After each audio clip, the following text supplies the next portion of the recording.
Call to order the Village of Hinsdale Board of Trustees meeting for Tuesday, July 13th, 2021. Please stand and say the Pledge of Allegiance.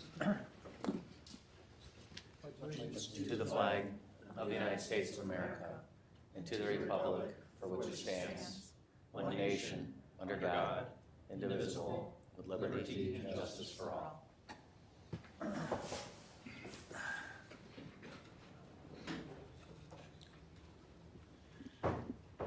So the first item up is approving the minutes of the June 15th, 2021 meeting. I move to approve the minutes of the Village of Trustees meeting of June 15, 2021. Second. Any changes? Okay, hearing none, roll call vote. Trustee Postuma? Aye. Trustee Harlow? Abstain. Trustee Stifler? Aye. Trustee Fisher? Aye. Trustee Burns? Aye. Trustee Banky? Aye. Thank you. That brings us to President's report. Tonight, the Village Board will have the first of two hearings concerning whether to refer to the Plan Commission the Ryan Company's application to build a senior living development on the IVOP property that's on the north side of Ogden on and around Adams Street. The board has only before it the concept plan, and if it's referred, many of the details would be flushed out at the Plan Commission, and they would be addressed during lengthy public hearings before the Plan Commission. So the issue before us now is only the issue of referral to the Plan Commission.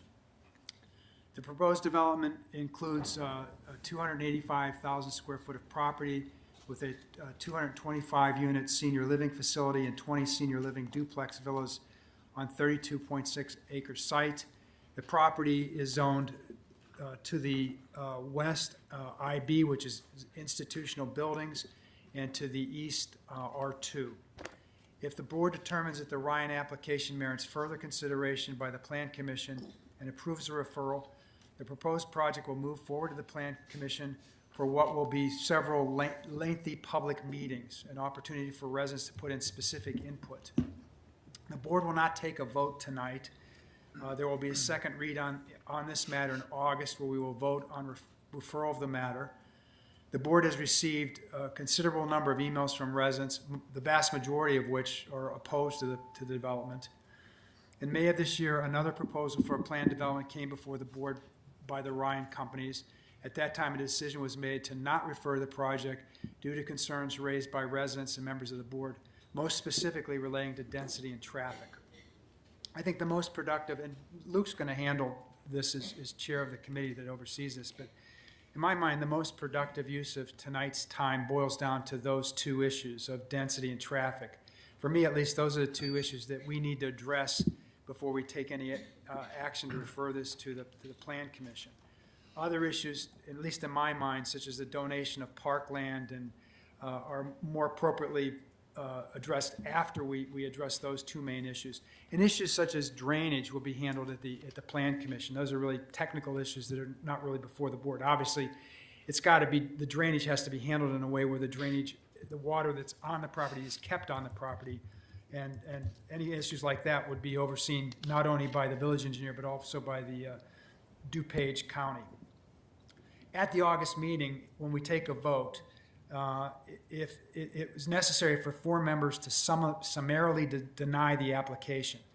If a summary denial takes effect, it will have the same effect as the denial after a public hearing, in which case the applicant cannot move forward with the same project for at least 2 years, or a project that's substantially identical to the one that's presented to the board. If the plan is referred to the Plan Commission, all meetings and documents will be available on the village website, and public input will be both encouraged and welcome. So we'll get to that in a while. The other thing that I wanted to talk about is last Friday I sent a letter to residents that may have been impacted by the unusual flooding event that occurred on Saturday, June 26th. This area is around the county line east of 294 and south of the BNSF tracks. The letter that I sent has been posted on the village website along with updates that the village has received from the tollway regarding the flooding issue.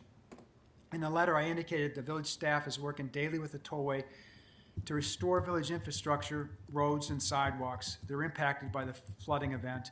I indicated that the village is advocating on residents' behalf to ensure that residents are adequately compensated for any flood-related damages they may have suffered.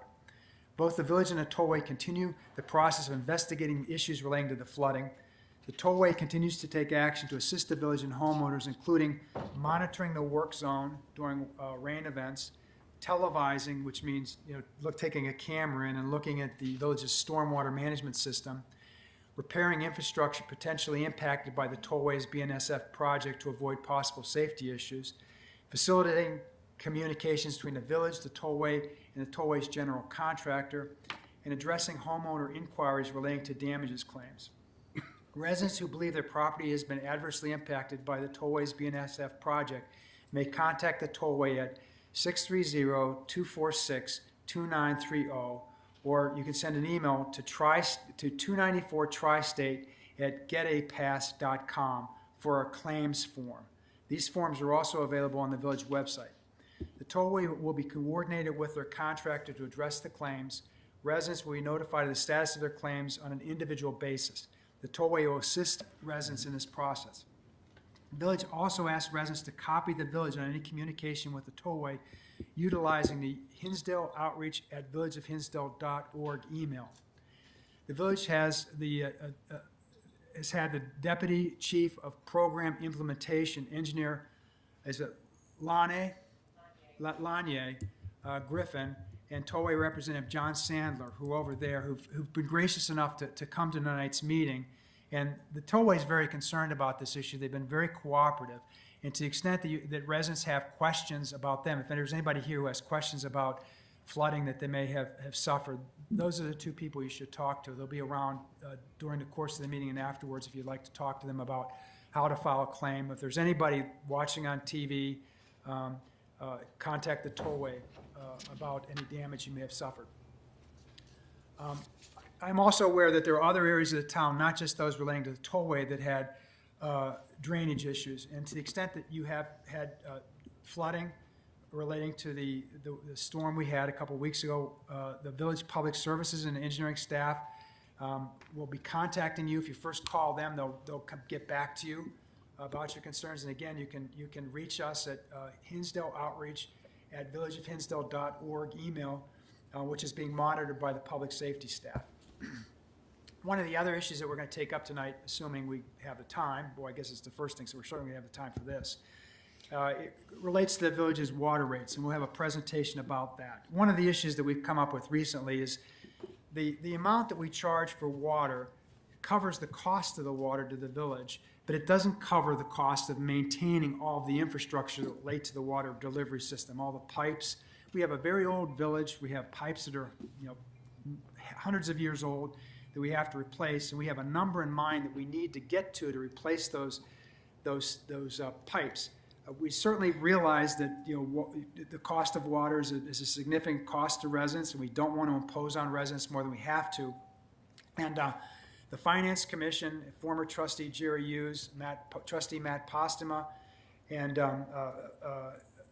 the Finance Commission current members, which include Chris Elder, Rob DiArco, and Chairman Alan Waldo, have all worked on this issue. We think we've come up with a plan that is fair to people who don't use as much water as others. We've kind of put the burden more on high users of water on the theory that they are the ones that use our system the most, and those would be businesses in town and a few individuals who are high water users. But for the most part, it will not be a significant increase on the average resident, but we'll go through, Matt will go through that along with staff members. Last thing I'd like to talk about is the coronavirus update. The state remains in a reopened status. DuPage's 7-day rolling positivity remains stable at 1.3%. That's up 0.1% from the last time I reported. Again, for homebound persons still in need of a vaccination, please contact either the DuPage or Cook County Health Departments directly to arrange for a vaccine. Both have programs to address those needs and will come by your house. As of today, Hinsdale Hospital reports that there are 2 persons under investigation for COVID and 0 persons in the hospital for COVID. As of June 12th, the DuPage County website has reported there's a cumulative of 1,615 cases. That's up 1 case from our last report. For the Cook County portion of Hinsdale, there have been reported 212 cases, and that also is up 1 case since my last report last month. So we are getting on top of that. So that's it for President's comments. The next thing I'd like to do is we have some board appointments that I'd like to present to the trustees. I'd like to recommend Adam Waldo to reappoint, and Adam's done a fantastic job as the Finance Commission Chair. Reappoint Adam for a 3-year term as Chair of the Finance Commission through April 30th, 2024. Reappoint Frank Gonzalez to a 3-year term to the Historic Preservation Commission, along with Alex Brandon, both for 3-year terms through April 30th, 2024. The Plan Commission reappoint Chairman Stephen Cashman for a 3-year term through April 30th, 2024. And Anna Fascone reappointed for a 3-year term also to the Plan Commission through April 30th, 2024. Can I have a motion with respect to those appointments to a board? I'll make a motion to approve the appointments to the village boards and commissions as recommended by the village president. Second. Roll call vote. Trustee Postuma. Aye. Trustee Harlow. Aye. Trustee Stifler. Aye. Trustee Fisher. Aye. Trustee Burns. Aye. Trustee Banky. Aye. I just want to say, Tom, I just think it's great that these people are continuing I to agree. serve the village. I served on the Plan Commission with Steve and Anna Fiscone, and the fact they're still going at it is really great. And so now they have that much more experience, so it's Yeah, really a good deal for the village. I agree. Without people volunteering their time, nothing would get done. Last issue that I have before we get to the substance of the meeting is a proclamation. This is July is Parks and Recreation Month.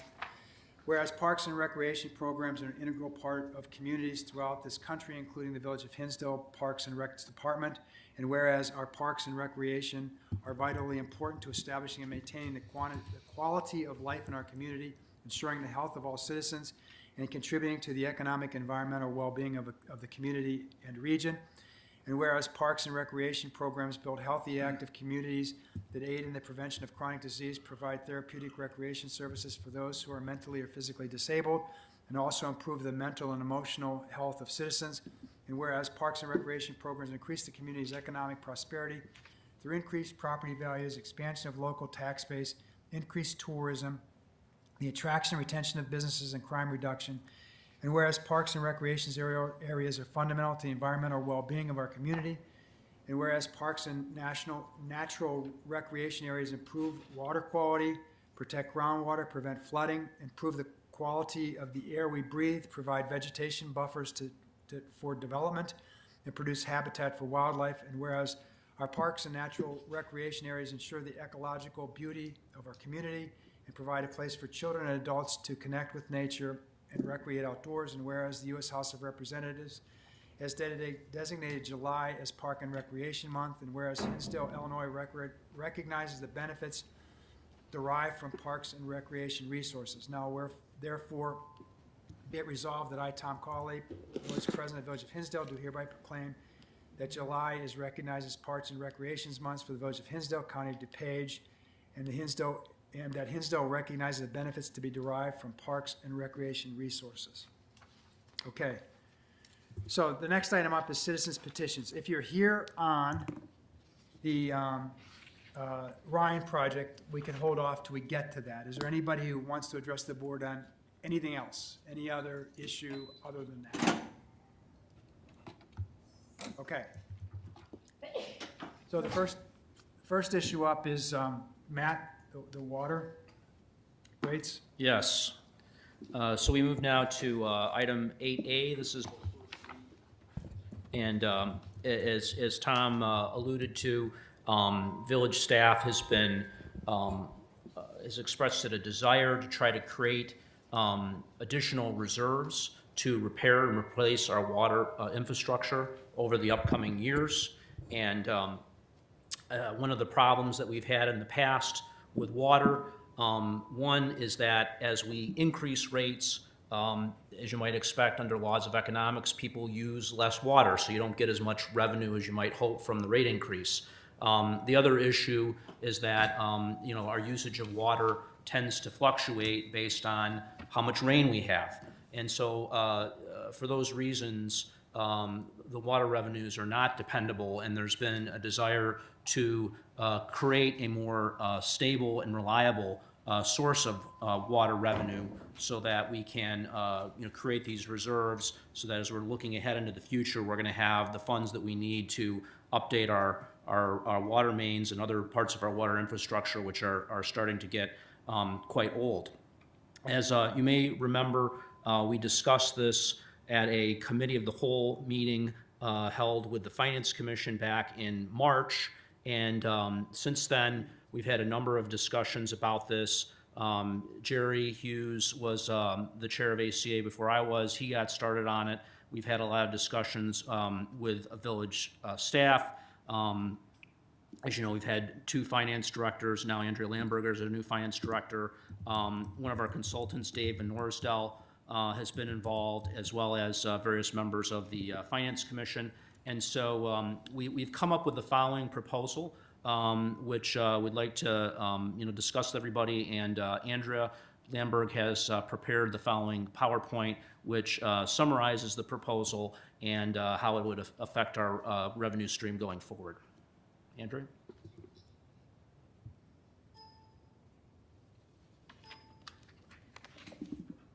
In 2018, the village performed a water rate study, and the impetus was for the study was to define revenue, which is needed to support the infrastructure for the water and sewer program. And just over the last 4 years, the average annual revenue shortfall has been $706,000 when you consider all of the projects. The water rate study was reviewed by staff, and the direction was to move from a rate solely funded by the variable water rate, which was unpredictable, into one that had both a variable and a fixed fee that would be dedicated. The fixed fee would be dedicated for the infrastructure projects. The use of the new revenue. The master infrastructure plan outlines projects totaling just over $6 million between 2021 and 2025 to improve the water and sewer infrastructure. And in addition to the specific projects in the master infrastructure plan, the amount includes an estimated $500,000 of an annual investment in the water main and sewer improvements. Means your mic's not working. When he comes out of the back room, it means your mic's not working. When I come out of hiding, there's an issue.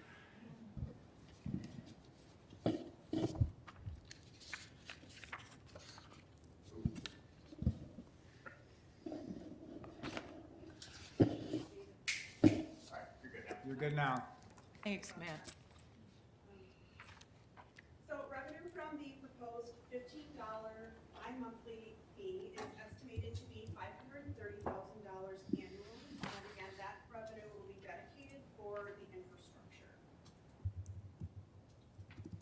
The highlights of the rate adjustments include the resident variable water rate decreasing from $8.25 for each unit up to 100 per billing cycle. And a unit is 100 cubic feet of water. There's no change to the high volume accounts, and the variable rate for each unit over 100 cubic feet is a premium rate of $12.38 for all customers. The impact to the customer, under the current rate structure, a typical bill for a household of 4 has 30 cubic feet of water per bi-monthly bill cycle, and that bill would amount to $287.85. Under the new rate structure, the same bill would be $291. So that is an increase of $1.58 per month for a typical household, which is around 1%. And that amount is inclusive of the new $15 fee. So again, the focus was to have a very minimal impact on the low usage customers and the average household. So the decision point that we're at today is staff is seeking approval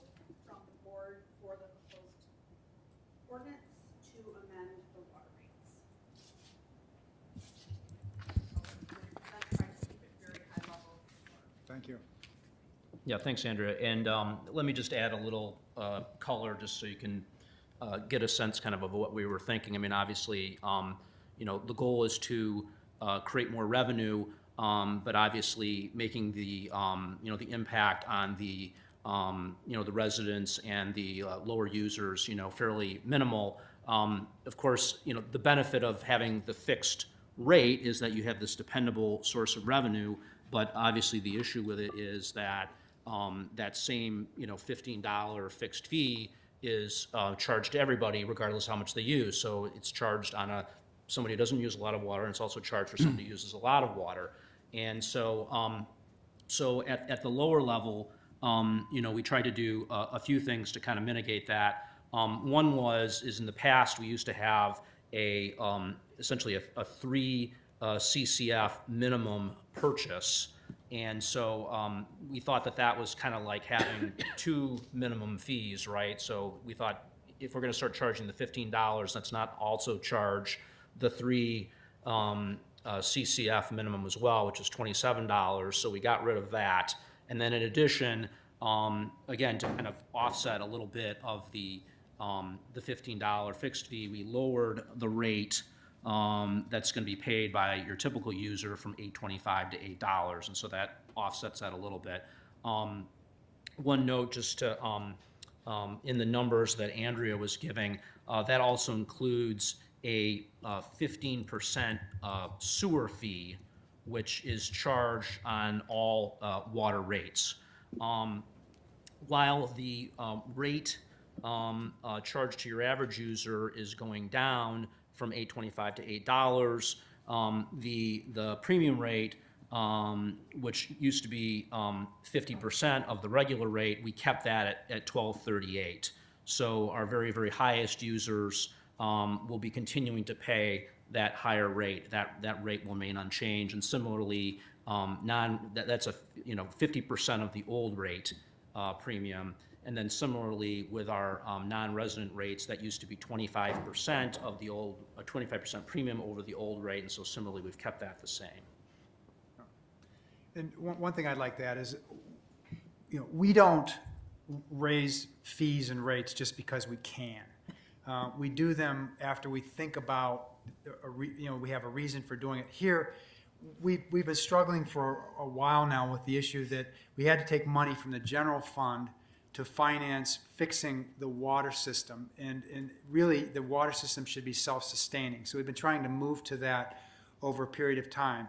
And so we've targeted how much we need to maintain the water delivery system, and we adjusted the rates to get that number. Not to get anything more, not to get anything less, but to get that number. And so, and Matt's worked very hard with a spread schedule, trying to tinker with the rates to not disproportionately impact people who don't use a lot of water, and kind of get the revenue we need by putting more of the burden on high-end users. So he's done a great job on that, and he's working from the framework that Trustees started. But again, I want to emphasize that we are only raising, and that the money's going to go to the water system. It's not going to go to anything else. So these are money from water bills that will go to maintain the water system. Any comments? Yeah, Matt, we've talked about this a little bit. Yep. So one question I have, this $27.52 charge for up to 3 units, is that only if you use less than 3 units? Or does that apply to everybody? Well, that goes away, right? No, I understand, but No, right. So previously, did it go on every 5,800 bills? So yes, in essence, everyone was required to buy 3 units for $27.52. Yeah. Regardless of whether they actually used the 3. But in addition, if you used, 33 units, for 3 of those units, you'd be paying, the $27, and then for the other 30, you'd be paying, the old $8.25 rate. Okay, because I'm concerned if that goes away, that's like $160,000 a month, and that's going to go away. That $27, if we eliminate the $27.52. Well, most people are going to be using the 3 CCF and much more, and they're going to be paying $24 for that instead of $27. But again, the whole idea is is we're charging the largest users the 50% premium. Right, right. And part of the reason for getting rid of this minimum purchase of the 3 CCFs for $27 was to offset the impact that the $15 fixed fee is going to have on those users. Yeah, well, I'm just concerned that, and I know I'm sure you guys have done calculations on this, is if we drop the per 100 cubic feet from 8.25 to 8, so that's a chunk of money that we won't be getting, and then I don't want it to just be Right. replaced by the $15 every other month. Yeah, so so what we did is our consultant, David Norsdell, created a model of the 2020 water usage. And so basically, the process that we went through in trying to figure out what the rate adjustments would be was essentially plugging in different rates along with the fixed fee and seeing what the revenue differences would be. And under by using this model, we came up with an additional $750,000 of revenue, of which 530 is fixed. Right. Yeah. Okay. The other comment I just wanted to make is, we talked about a hospital. They seem to be the largest user, and I don't know what percent of like all the water they use. Is it 10%, 5%? I have no idea. But I think their rate should be raised. I mean, I know they're always paying a high They're all rate, pretty but, paying a premium. well, they're paying a premium, but they're also, they're contributing to the infrastructure needs more than any other user is, so. Yeah, they don't pay property tax either. Yes, I was gonna bring that up too. Right, right. So, I think it's completely fair to have a premium to larger users. I mean, I don't know if your point is that we should, or, Well, no, I'd say they should be higher than $12 Yeah. and whatever. yeah, but this works, but that was my thought too. But this seems to work, but they are the biggest user of water, they do not pay property tax, and the water rate is really the only tax that we have for them. So, Right. but I think that they're paying a premium already. Right, they're paying a 50% premium over the old rate. Yeah. However, they're really not going to have an increased water bill because of what we're doing here. Yeah, none of the large users who are paying the premium rate, right, are gonna have an increase? Right now, the hospital is the only entity that's paying the 50% premium, and then non-residents pay a 25% premium. Okay, all right, Yeah. okay. Well, I still think they ought to have a higher rate, so Yeah. maybe we take a look at that. Yep.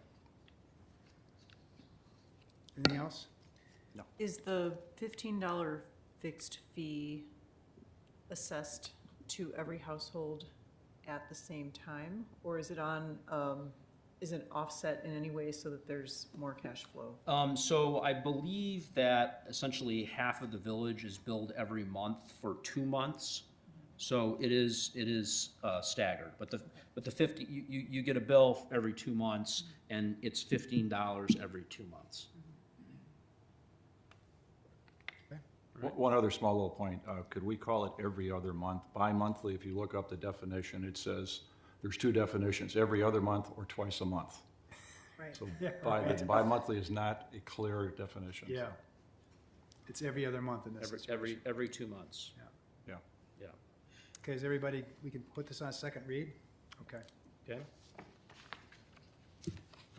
Okay, Matt? All right. Next item is item 8B, also first read. The village outside accounting firm, Sikich, has completed its audit of the village for the 2020 fiscal year. And there was a bit of a challenge here, of course, as you know, because our former finance director, Darrell Langley, had retired before the completion of the audit. And so our new finance director, Andrea Lamberg, arrived in the middle of the process. So props to her for bringing this in for a good landing. Sikich is providing a clean audit opinion and did not encounter any material misstatements, deficiencies in internal controls, or other unusual items. In addition to the regular annual report and management letter that it typically does, Sikich also provided something called a single audit, which is prepared in situations where a government entity receives more than $750,000 in federal awards during a year. And the purpose of this is to basically opine that the municipality has complied with the federal requirements for getting that grant money. That was also a clean opinion. And paper copies of the materials from Sikich are here on the desk. So feel free to review them at your leisure, but we've had a very good record with that, with another clean opinion. I understand that we're going to be submitting an application for another award of some sort. Yes, the Government Finance Officers Association provides an award for excellence in financial reporting, and I believe the village has received it for the last 27 years. So that will also be submitted this year, and we expect to receive that award. Andrew, do you have anything else to add about the audit? I just wanted to add my thanks to the finance staff, and in particular Assistant Finance Director Allison Brothen, who really did the brunt of the audit work this year and really stepped up during the transition. It wouldn't have gone so smoothly without her efforts. Any questions? Question, how long have we had Sikich as an auditor? Long time? Yeah. Yeah, it has. I want to say it's been maybe 8 years, and I know there was a discussion last year because this was the final year of the current contract that we're under. They do rotate partners, Right. and they rotated partners 2 years ago, so there are still 2 years on this partner rotation if we were to choose to stay with Sikich. Okay. I believe this has to be a second read, right? Yes, Yep, and it okay. would, because it's a financial matter, I believe it generally does not go on the consent agenda. Yep, okay. Okay, the next item we have is item 8C, also a first read. So we have an opportunity here to finance some bonds that were originally issued in 2012. The original amount of the bonds was $5 million. The balance now is about $3 million, and want to take advantage of the lower interest rates. It's not going to extend the payments at all. It's still going to be paid over the same length of time, but we are going to be able to lower the payments by about $3.6 million down to $3.4 million. It's going to be about, depending on the pricing of the bonds, about say $15,000 in annual savings per year. And so that's a net present value savings of about $154,000, or about 5%. And best practices say that it makes sense to refinance bonds when the net present value benefit is greater than 4% or greater than $100,000. And so we meet both of those tests. And while it's not a large benefit in any given year, you know, the thought is we'd rather pay less money than more, so let's go ahead with it. I think makes sense. Any questions? Okay, so we'll have a second read on that at the August meeting, where we'll have the pricing at that time. Yes. And then the actual closing of the refinancing will occur on August 25. Yes, that's the scheduled closing date. Okay. Okay, then we move to item 8D, first read. So this is before most of our times, but as people know, we have 3 committees of this board, ACA, Environmental and Public Services, and Zoning and Public Safety, and these committees used to meet every month. And in 2025, the board passed an ordinance getting rid of this requirement that the committees meet every month, and adopted a policy that the committee of the whole could meet as needed to deal with anything that might come up. And actually, right before this meeting, we had a committee of the whole meeting that was jointly held with the Finance Commission. And in that policy, it stated that the president, Tom, does not have to attend these meetings, but the relevant committee chair would chair those committee of the whole meetings. So our village attorney discovered recently a kind of a stray reference in the code that said that the village president was supposed to preside over the committee of the whole meetings. So the proposal here is basically to clean that up in the ordinance and essentially codify the policy that we've been following, for the last 5 or 6 years. Because the committee of the whole doesn't really take any actions by itself, there aren't any issues with actions being taken that wouldn't be valid because the president hadn't properly resided over that. Usually what happens is the committee of the whole meets to deal with a particular topic, and then the full board will meet and actually act on things coming out of those meetings. For example, the committee of the whole met to talk about water rates in March, and so now we're having a first read with our whole board to talk about that. So because the committee of the whole hasn't actually taken any actions, there aren't any sort of issues with prior meetings of the committee of the whole not being effective or being invalid. So we don't have any issues there, but it is something that we'd like to clean up. We put that on the consent agenda, right? I assume so. Yeah? Okay. Yep. All right, consent agenda?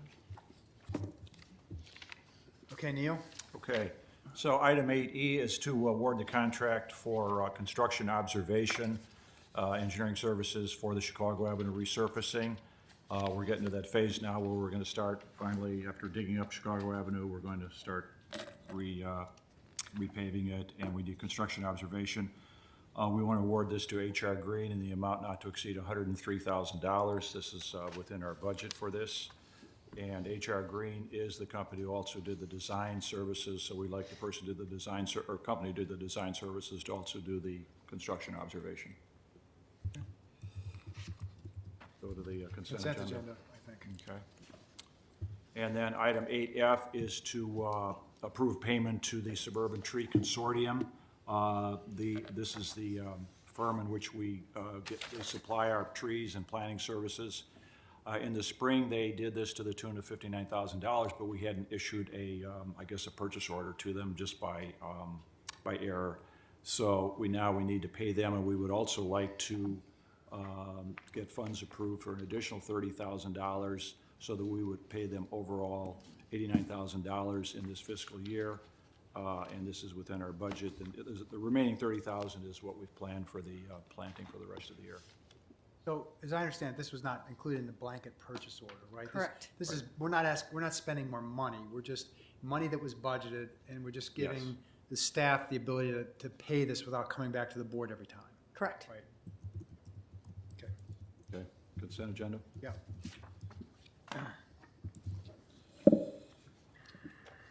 Which moves us to agenda item 8G, which relates to the application by Ryan and Company for a senior living facility on 32 acres of land, currently owned by and commonly referred to as the IBLP property. I know there's a great deal of interest regarding this property and this proposal. Before getting into the specifics, I want to acknowledge the emails that were sent to trustees, Presidents Colley and Christine Bruton, and any other staff regarding the agenda item. Any emails sent before last Friday were delivered to the board in our information packet. And then emails that were delivered since Friday until mid this afternoon were all consolidated and delivered to trustees before this meeting tonight. So we have had the opportunity to review those emails that were sent. Building on what President Colley touched upon at the beginning of the meeting, the applicant is seeking referral for consideration by the Plan Commission for a map amendment of 7.5 acres of land on the northwest corner of Adams and Ogden from IB, or institutional building, to a more restrictive zoning classification of R2, and also a concurrent plan development concept plan, special use permit, and site plan and exterior appearance review for a 245 unit senior living facility on approximately 32.6 acres of land along Ogden Avenue on both the east and the west side of Adams Street.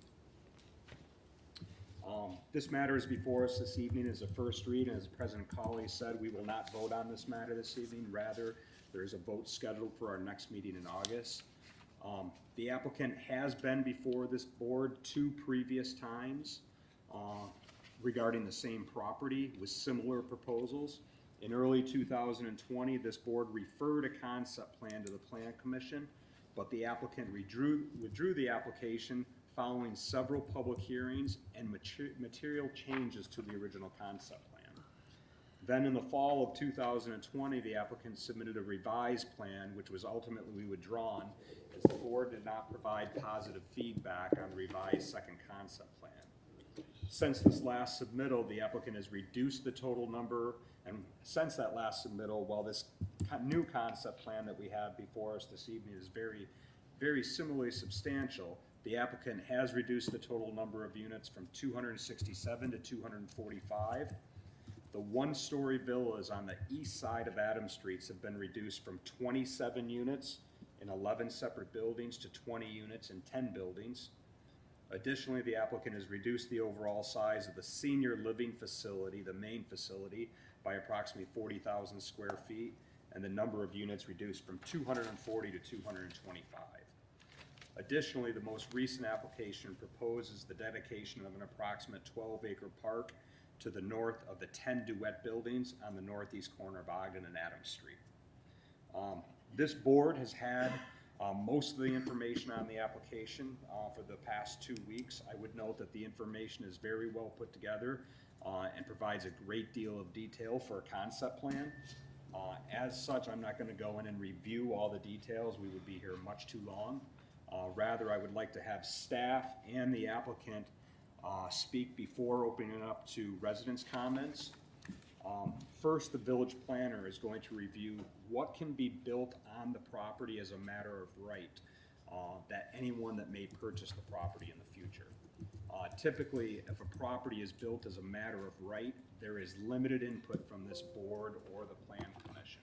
It's analogous, to when someone builds a new home. They go in and submit their permits and plans, and then it's approved with the exception of site plan approval, which follows very stringent requirements. My point on this is there would be limited input from this board if something were built as a matter of right. I also believe that it's important to understand is some of the correspondence that I read over the weekend, has asked this board to preserve the R2 residential district without acknowledging the current zoning of IB, which exists for 7.5 acres of the IBLP property. Secondly, then, the applicant will provide an overview of the concept plan, changes it's made from the past submittal, and how the project compares versus requirements of code. Lastly, then, we'll open it up to residents' questions and input before the board openly discusses. So with that, Bethany.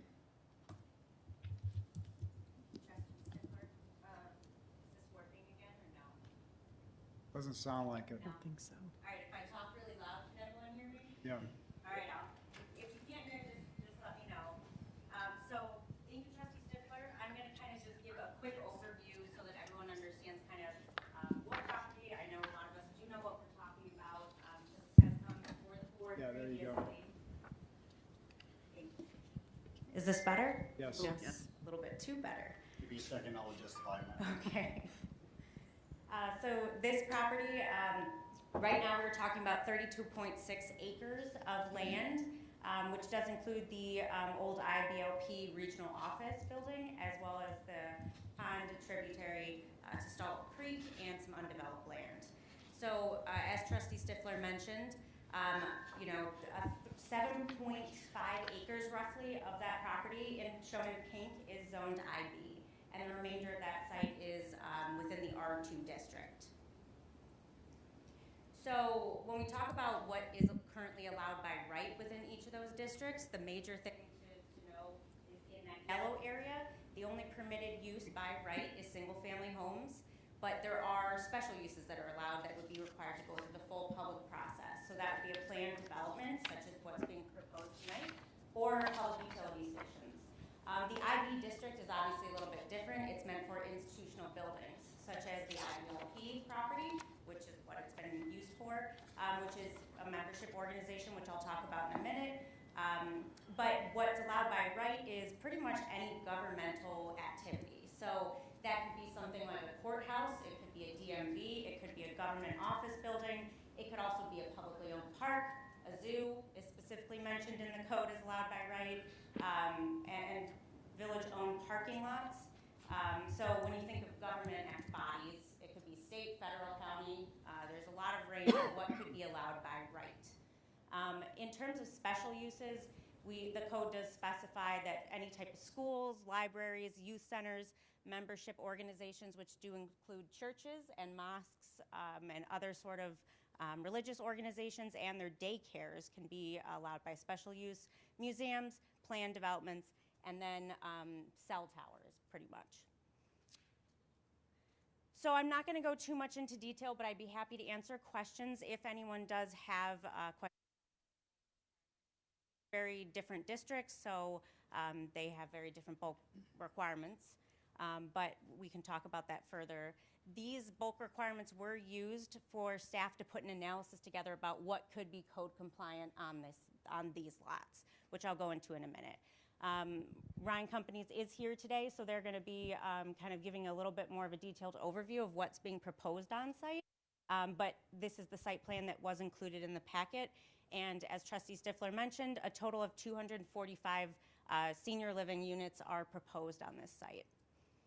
So on the site on the west side of Adams Street, this is where that 285,000 square foot building is proposed, the senior living facility. Staff did an analysis, and it's just a concept level analysis that takes into, very vague considerations about the stormwater on site, engineering, topography, grading, wetlands, floodplains, but based on the bulk regulations, taking into consideration the IB district that is currently there on that 7.5 acres, as well as the remainder of the R2, you could roughly fit on this particular parcel approximately 6 lots for single-family homes with a code-compliant street and cul-de-sac. And then on the remainder, you could possibly put a building that's 4 stories tall that roughly measures either 125 to 150,000 square feet in total. So on a 4-story building, something like that might have a base floor area of roughly like 30,000 square feet, and that's roughly the average size of a grocery store or a Best Buy. Walgreens is generally 14,000 square feet, same with a Trader Joe's, just to put that into context of what that looks and feels like. Okay, so then on the other side of the street, we looked at a code-compliant site plan option. This is where Ryan Companies is proposing to put those 10 buildings. Each of those buildings will have 2 senior living independent living units. So when we did our analysis on just the basic bulk regulations, taking out the engineering and stormwater again, we were able to theoretically put in 10 code-compliant lots for single-family homes that would meet those R2 bulk requirements. And this is just a re-summary of the table of modifications that's being requested by Ryan, so I'm not going to go into this because it's what they're going to probably talk about a little bit further. But I would like to note one thing that is really challenging with our code is the R2 district is not really meant for these large single lots. It's really meant for small single-family lots versus they're proposing a development on large lots. So we did kind of a quick analysis here, and I know it's hard to see, but what would this development look like if it was in the R5 zoning district, which is what almost every other senior living facility within the village is within that zoning district. So Manor Care across the street, as well as Eve just across the way here from Village Hall. And they are compliant in general with the majority of the R5 bulk requirements per that zoning code. One of which they're not is they're slightly off for the maximum building height. Once again, these are just estimates and they'd all have to be verified because we are at the concept level. But it is a good analysis of what do our other senior living facilities and code requirements in the village look like. And before I send it over to Ryan, are there any questions right now on codes? Yes. Let's say somebody decided, the Secretary of State decided to put a DMV place in there. Now, it strikes me that that just wouldn't work at all with traffic and everything, millions of people coming in and out of that. Where is there, who could say, no, that's not a good idea? I mean, it just, or can they just put it in? So, I mean, know what I'm saying? theoretically, any sort of development has to have some level of review, right? You can't just Yeah. go in, you know, even signage in our village has to be reviewed, right? There's a review process for everything. But when you look at the basic bulk requirements, you theoretically could make a government-type building work as a, quote, permitted use, and you might not need to go through the full public hearing or plan development process, which has a little less scrutiny in terms of what you can and can't allow. So that's the difference between like having a permitted use versus a special use. A special Right. use, you have to hold You it have up to to have the some strict standards of, Review. yep. And there's a larger public hearing process. So then did you say that, like, let's say a DMV would be a special use? No, that's a permitted. That use. would be, permitted that use. would potentially be a permitted use because that's owned by a government, public body. Wow. And what restrictions would we have with regard to traffic on that use? Yeah, that's what I was kind of getting at. So, from my understanding of the village's zoning code, you'd still need to go through like an exterior appearance and site plan review process, but like I said, there are design standards within there that do talk about those type of impacts. But that, I believe, would be still a public meeting. I'd have to double check, but like I said, it's not a public hearing, so there's a different level of what you can and can't allow at the end of the day. Less. Well, exterior appearance is Less public. scrutiny is the way to think about it. Okay. Plan You have commission. requirements for how many parking spaces you Yeah, need to and have for a building like there's plenty that. of other things in terms of, you'd still have to figure out how to provide stormwater, potentially if you're impacting and changing the impervious versus pervious surface. You have to look at what can actually fit there based on parking and all the other levels. So it's not just to say the building can just go there, but that's a permitted use. And what are the street setbacks in the IB district? Let me see if I can make this big again.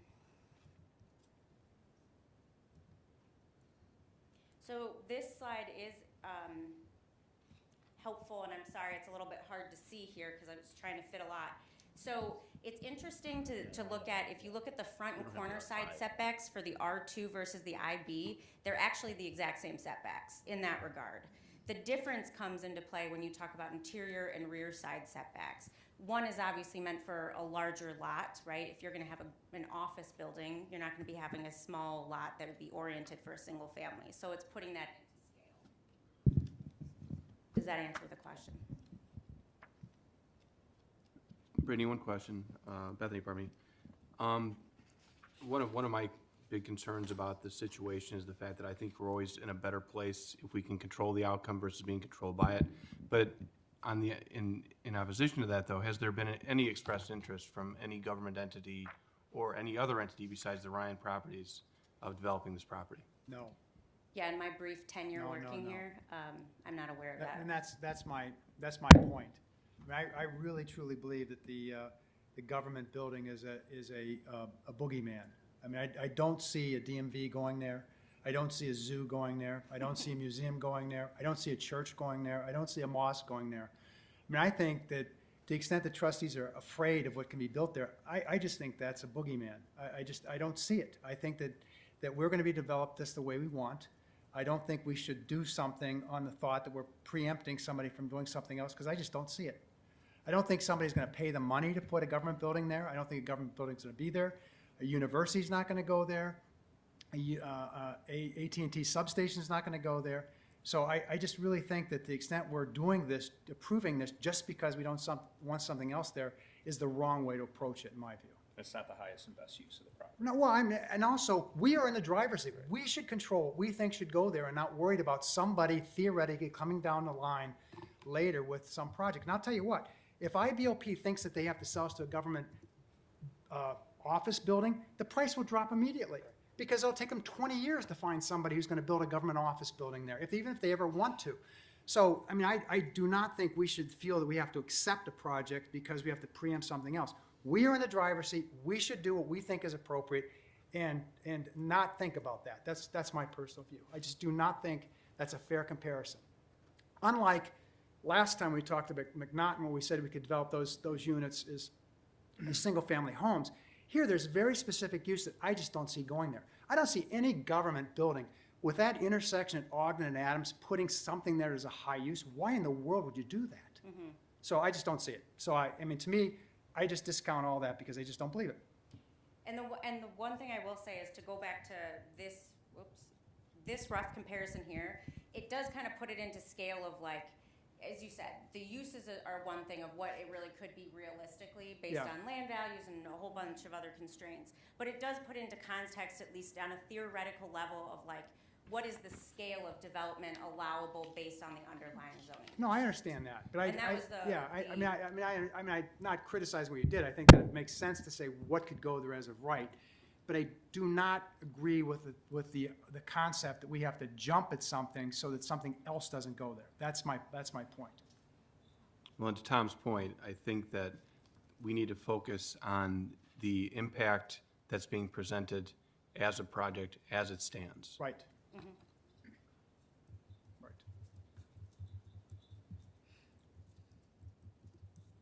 Do you guys have any other questions?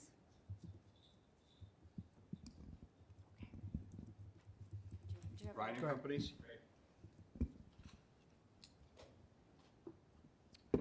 be able to load it.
President Colley, trustees of the village trustees, village staff, people here listening and people online listening, thank you for your time.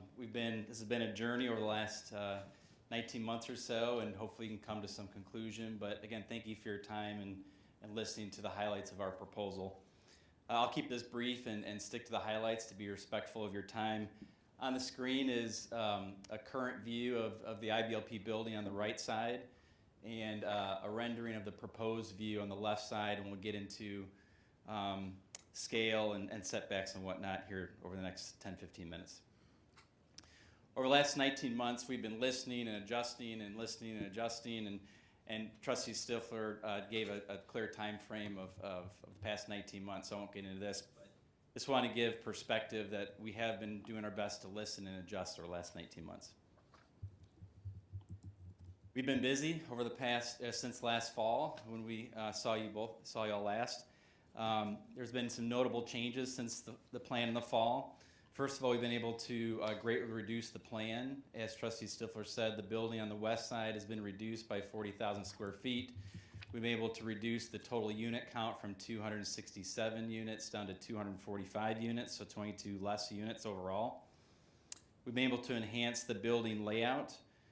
Before the front door of the building faced to the north, and now we've flipped the building, and that's enabled us to provide much greater setbacks off of Ogden Avenue. So in the fall, the setbacks from Ogden Avenue was about 50 feet, and now the setbacks are double or triple that. It ranges between 114 feet off of the Ogden Avenue right-of-way up to 181 feet, and in some areas even more. So we believe that's a huge benefit. The building height is the same in the fall, but the setback is significantly more. So the view from Ogden Avenue, it's going to appear as much smaller. Also along Adams Street, the setback was 50 feet, and now we are about 87 feet from Adams right away. So again, greatly increased. We've been able to meet with Hinsdale District 86 and create a partnership. We're really proud of this partnership. It's a partnership between the community and the students and the school in general. But the vision there is for students at Hinsdale District 86 to get mentorship with our community and provide internships with our community. So we're excited about the partnership. More details to come, but we've had those meetings with them and we're excited to roll that out. Also, we thought about how do we provide preference to Hinsdale residents, and the idea we came up with is waiving the community fee or membership fee for that first year that we're open. To get perspective, we would charge between $4,000 and $15,000 for that membership fee, so we would waive that for Hinsdale residents. This slide shows the current zoning, and as Trustee Stifler and Bethany mentioned, the 7.5 acres of IB in the front. The point of this slide is to show what is the maximum building size that could be built per code. That would be a little over 309,000 square feet. We are under that square footage. So some of the feedback we heard last fall was the building was just too big. And so we thought, what is the baseline of that statement? What can we tie to that statement as to get perspective? So we looked at current code and said, okay, what does current code allow? What is the maximum building square footage that current code allow? And that's a little over 309,000 square feet. So our overall building square footage is below that 309,000 square feet. And then we looked at the number of units. The current plan shows 245 units on a little over 20 acres. That comes out to a little over 3,600 property square foot per unit. And for perspective, we looked at the Eve and also Manor Care across the street. So the Eve has 63 units on 1.15 acres. If you apply that same density to our site, that's adjacent to Route 83 and Ogden Avenue and adjacent to residential, similar to the Eve, we would have over 1,100 units. Obviously, we're not proposing that. It's just for perspective. Same with R5 zoning across the street that Manor Care has. If you apply the same density of that R5 zoning, we'd be allowed to have a maximum of 352 units. So again, we're not proposing that many. We're just trying to get perspective of how many units is too much. We feel that 245 is appropriate for over 20 acres. And then traffic, that's been a topic of conversation over the past 19 months. What traffic engineers do is they look at, on Ogden Avenue, what is the peak hour? What hour has the maximum amount of traffic? And so the engineer has done that. Per current zone, again, perspective. Per current zoning, if someone was going to build a building on that site per the current zoning, it'd be about 400 trips during the AM peak hour and the PM peak hour. If you looked at our use, we're at 121 trips. So during the peak hour, we would have 3 times less than what current code allow for traffic. Senior housing is a very low traffic use, especially during that peak hour. So I just want to make that point. And the site plan that's in your packet, we won't go into in too much detail, but it is senior housing. The 12 acres to the north of Ogden Avenue and east of Adams, that's to be dedicated to the village. The plan shows a pedestrian path now along Adams Avenue. It shows 10 public parking spaces that wasn't there in the fall, and also includes a pedestrian path that connects this space to Bonnie Bray. One of the comments we heard last year was, that's great, you're providing 12 acres, but how do we use it? And so we felt like providing these public parking spaces was helpful, and also the pedestrian connection to the east was helpful. If and when something gets developed to the north, we would provide that pedestrian connection to the space. For traffic, per the traffic engineer and IDOT standards, any traffic or intersection improvements is not warranted because we're such a low traffic generator. Nonetheless, and this is the same as last fall, this is not something new, but we're still proposing it, is an added turn lane from Adams Street onto Ogden. So if someone is waiting over a period of time to make that left turn onto Ogden, someone can, or people going westbound can still make that turn and not wait. And we will work with IDOT to get that approval. That's all subject to IDOT approval. Parking exceeds code for stormwater. We're going to be required to go through DuPage County, the Village of Oak Brook, the Village of Hinsdale, and so there's multiple filters there. It will meet code for stormwater. There will be no negative impacts upstream or downstream. Right now, when rainwater hits the site, it hits the pavement and just runs into the creek with no stormwater detention. We're going to be required by code to do that. And so it'll improve the stormwater management. And then community benefits. Ryan is paying for these 12 acres from IBLP, and we're proposing to dedicate that to the village. There's no park right now north of Ogden. That's another thing we've heard the last 19 months. And so giving this space to the public where people can enjoy it and fish or whatever they want to do, we felt like it's a big public benefit. We're improving the stormwater management. Jobs, we're going to be creating 400 construction jobs and a little over about 100 permanent jobs once we're open. That's a nice cross-section of a variety of jobs. This is a $100 million private investment into the Village of Hinsdale and a property that's right now not for profit use, so they're not paying any property taxes to the village or the schools or the other entities. And we are for profit, so we will be paying property taxes to all those entities. We estimate that to School District 86 and 181 over the next 20 years, we'll be adding $20 million to the schools with no additional kids to the schools. So we feel like there's a significant public benefit that our project provides versus potentially other uses. There'll be additional revenue to the village because, again, IBLP does not pay property tax, and we would.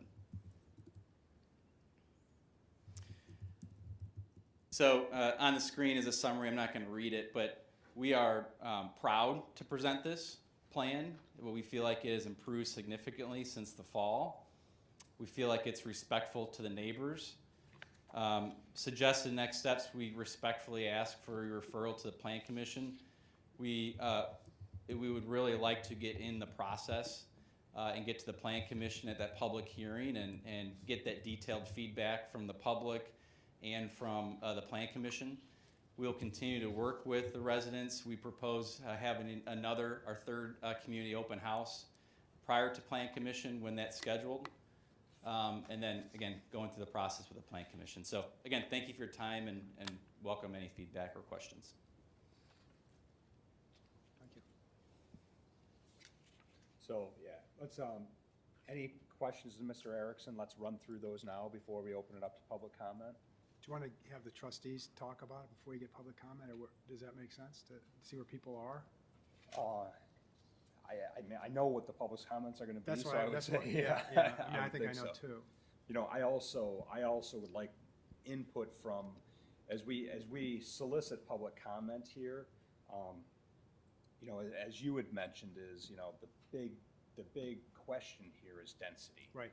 What's the appropriate density for this type of use and the traffic? Yeah, the traffic. And I don't think the residents can solve the traffic. I don't think we can solve the traffic, but I've got a suggestion on that. I'd like to hear from residents also is what, in their opinion, is one, the best use of this property, and then number two, what type of density would they prefer there, within reason. So I'll give my views for I think this is an appropriate use of the property. I think the senior development is clearly appropriate use in the sense that it does have less traffic than anything else you could build there. So I agree with that.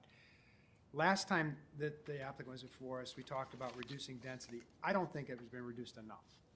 I think that depending on how you calculate the numbers, I think it's between 6 and 8% reduction between 15 and 22 units. I was thinking something more like 30 to 40% reduction. So I was thinking of a more reduction than that. So, and because I do think it's just too dense. It's just too dense. And I also think that the intersection of Ogden and Adams is an unworkable intersection for any kind of stress on the system there. I mean, it's just, I live in that area. I avoid that intersection. No one goes there and turns left. No one in their right mind. You have to be visiting before you ever make that stupid move. And I do not believe for a moment that people will not go all the way around and come up Madison. I think it would be worth it. You sit there trying to, at rush hour, trying to make a turn east on Ogden. You'll go all the way around and you'll come back on Madison. You'll get much more traffic through the Woodlands. I'm convinced that will happen. So, For Fullersburg. for Thornburg's, but on Adams Street. Is it possible to time the lights? Because there's a light at Madison and there's a light. Well, but you At got to work through 83. IDOT. Right.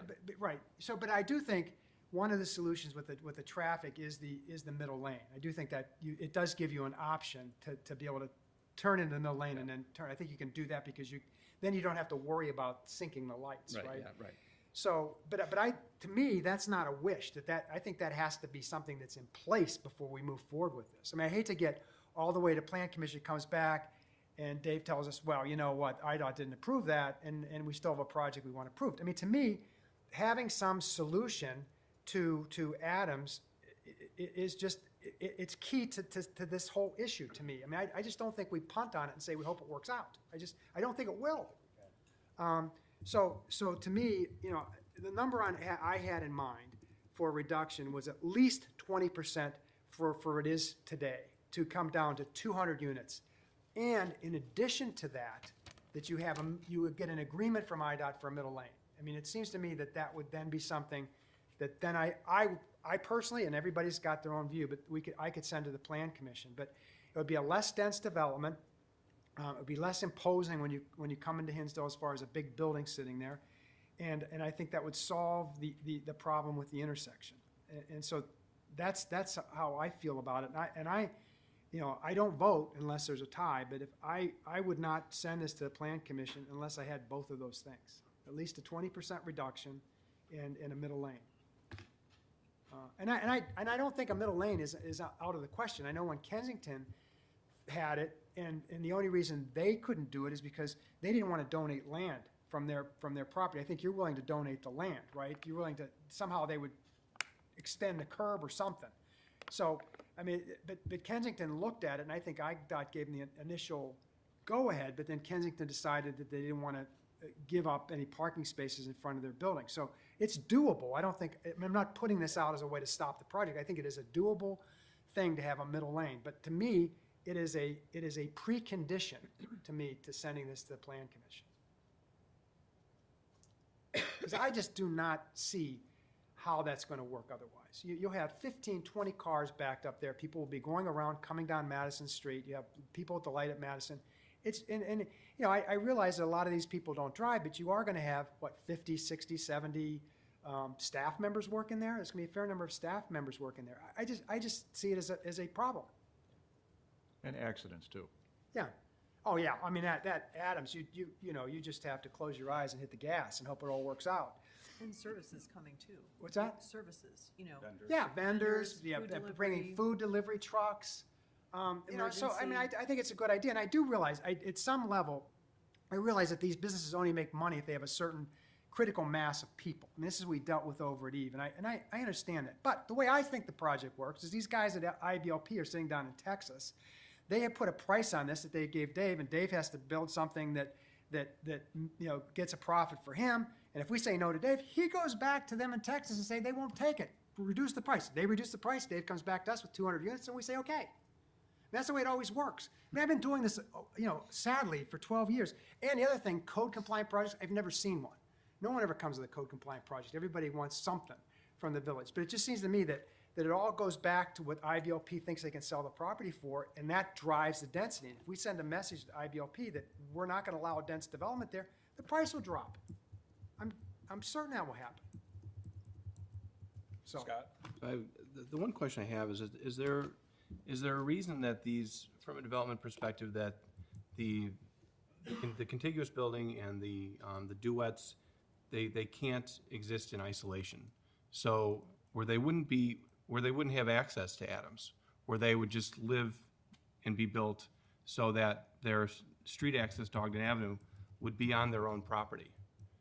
I don't know whether that's a possibility, but seems to me that one of the big concerns is obviously with Adams Street and the traffic that would generate and the potential use of Adams to circumnavigate around to come over to Madison. And if those properties could be independent of Adams in and of itself, that perhaps that would address one of the problems. I share Tom's view with 200 units as well. But to me, the traffic issue, and I live right there too, is a huge problem and frankly a non-starter for me. So if may I address that? Sure. So if I understand your question correctly, you're asking, can we get access directly onto Ogden and avoid the Adams-Ogden Correct, where you don't intersection? even have access to Adams. It's Yeah. just both of the properties themselves, they're their own cul-de-sacs or however you want to characterize it. So it would literally just dump out onto Ogden. It wouldn't use Adams at all. So that is one thing that we have flushed out with IDOT. We have approached them and proposed that because that was one of the ideas from the community last year. And IDOT will not do the proximity to Route 83 and then Adams and then Madison to the east. They will not allow another curb cut onto Ogden Avenue. So So it's a non-starter. correct. And the reason they won't do that is because of all the traffic issues, right? They realize it's a mess. Yeah. We even proposed a right in, right out, Yeah. and they don't want any additional curb cuts there. Yeah.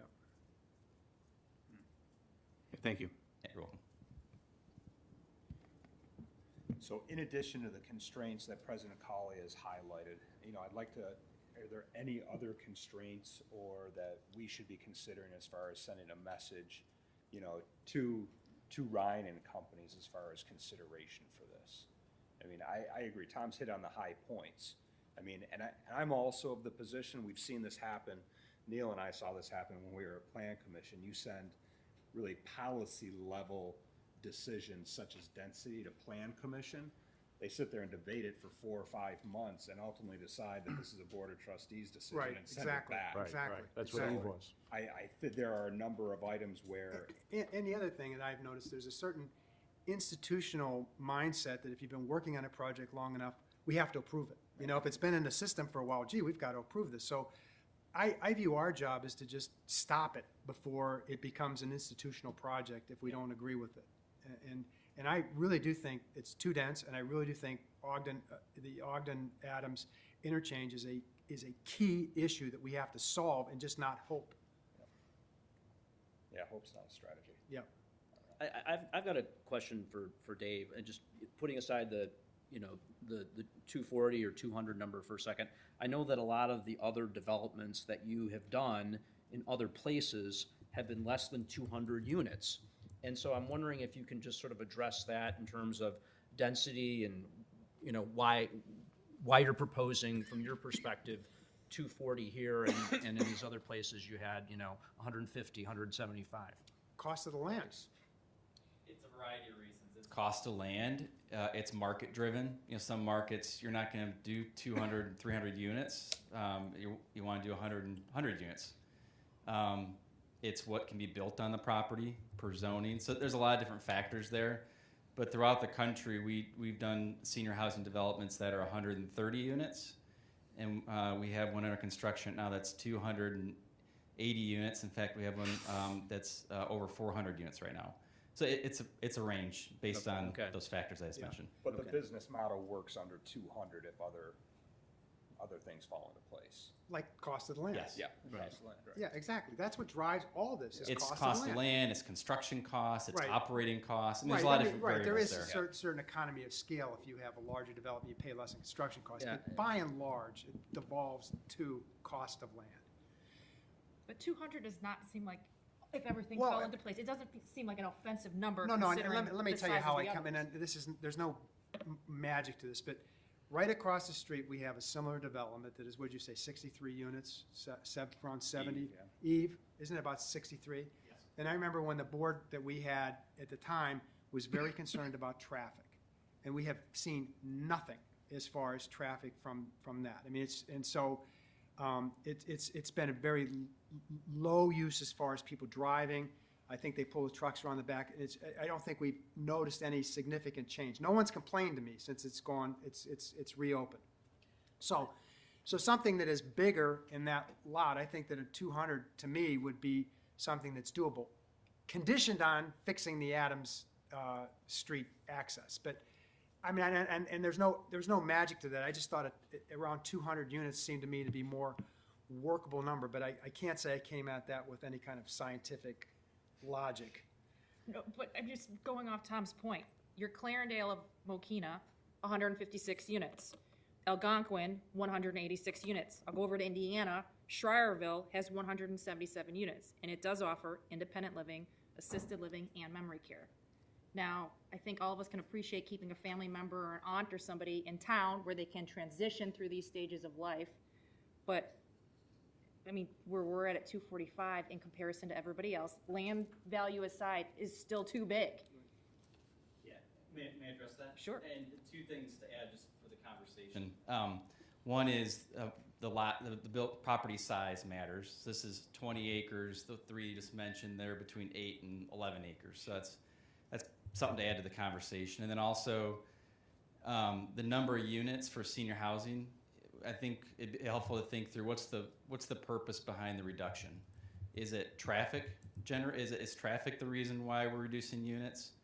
Is it the look of the building? Is it, what's the purpose of reducing units? Because senior housing, again, is a low traffic generator. So whether it's 180 units or 240 units or somewhere in between, you're not going to notice a huge difference in traffic, based on our experience.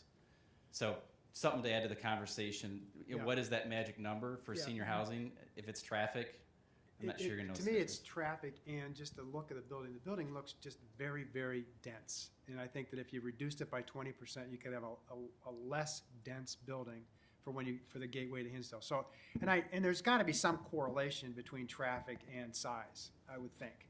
And so I think that something that's 3 times the size of what's over there may work. But as I said, it was kind of arbitrary. But I agree with Michelle that there's no reason you can't build. And the reason why one of the reasons is it's cheaper land. And as I said, we tell Dave, this is too dense. He goes back to IBLP, goes down to their board of directors in Texas and tells them the village won't take it. They reduce the price. He can build 200 units or 178 or whatever. That's the way it works.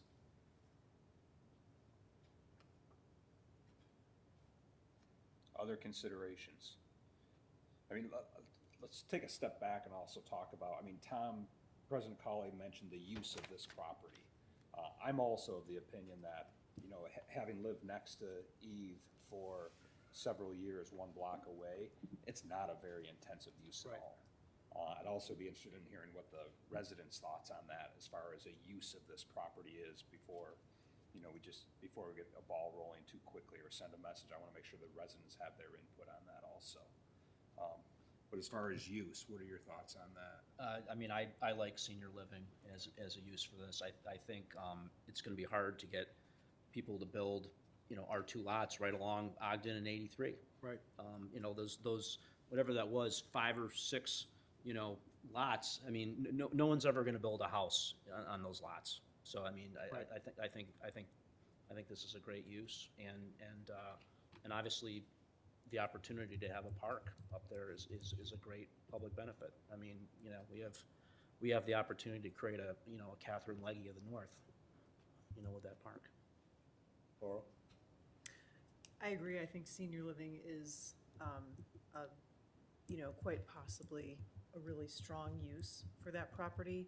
I agree with Matt that, for the location of certain of the R2 lots, the way that it would be zoned by right, I think that's a really hard sell. I think, for a large lot, and people would want to put a large house on a large lot. I just don't think they would be choosing that location. So, Michelle? That's tough. I'm in agreement. I just said this earlier, but having senior living with independent living, assisted living, and memory care where I could transition mom, dad, aunt, keep them here close to us, close to the grandkids, would be a very nice benefit to have, coupled with the park.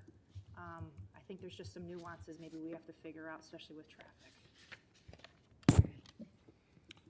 I like the park. I I like the idea of senior living and the money that's gonna go to the schools and a little bit of which will go to the village in taxes. You know, and that's one side of the coin. The other side of the coin is density and the traffic. I've been concerned about the traffic from, I think, day one. And I'd like to know, it'd be nice, could we get some reading from IDOT, you know, as to what the possibility of doing this? I've got a thought on that. I want to brainstorm with the board, but before that, Scott, your thought on use? So, like I said, I'm very much on the fence about this project, but I mean, the benefits that I see is senior living seems a very appropriate use of the property, which has been something which is, I think, is shared among all the trustees.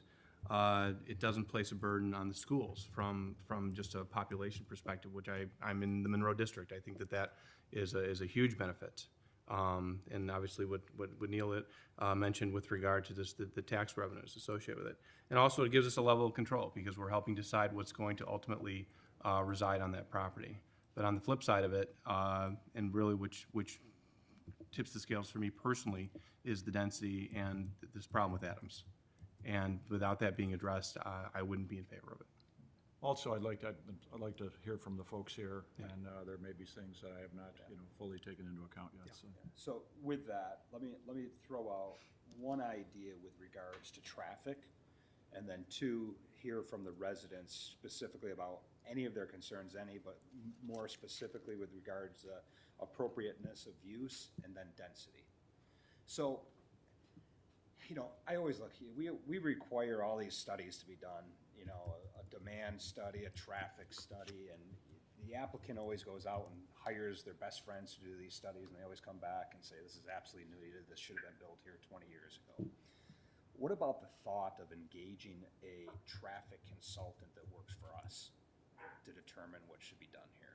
Yeah, but, I just don't know. yeah, That works with IDOT, because I fear that the IDOT process, I haven't worked with IDOT before, but from what I understand, it can be very difficult. oh, no, if you're talking about somebody to help with IDOT, that's one thing, but if I don't need an expert to tell me that intersection's a mess, and you put more cars there, it's gonna be a further of a mess. No, well, I'm not talking about, I agree with you on that, but for someone to tell us a solution for that, and then Yeah. lobby to get it done quickly, or how that Yeah, might be. and to me, the only solution is the middle lane, because you're not gonna get IDOT to put a light there, and I think that they've been receptive to that in the Yeah, past. I And we could actually help to see if that's a possibility, because we worked with Kensington, and we made some contacts at IDOT, we talked to them, so we could do the same thing. I mean, as I said, I'm not proposing that as a way to kind of deep six this project. I think it's a necessary component of it, but I think we can, as a staff, we have contacts at IDOT.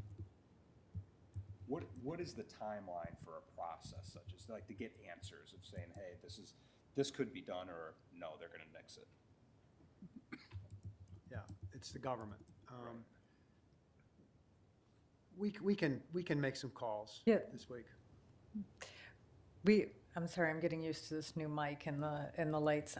We certainly can make calls tomorrow and attempt to try to arrange a meeting with IDOT to determine whether or not this is something that they would even consider. I don't know if the applicant has contacts at IDOT that they, from other projects, but we're happy to do that. But as President Colley said, it's a long process.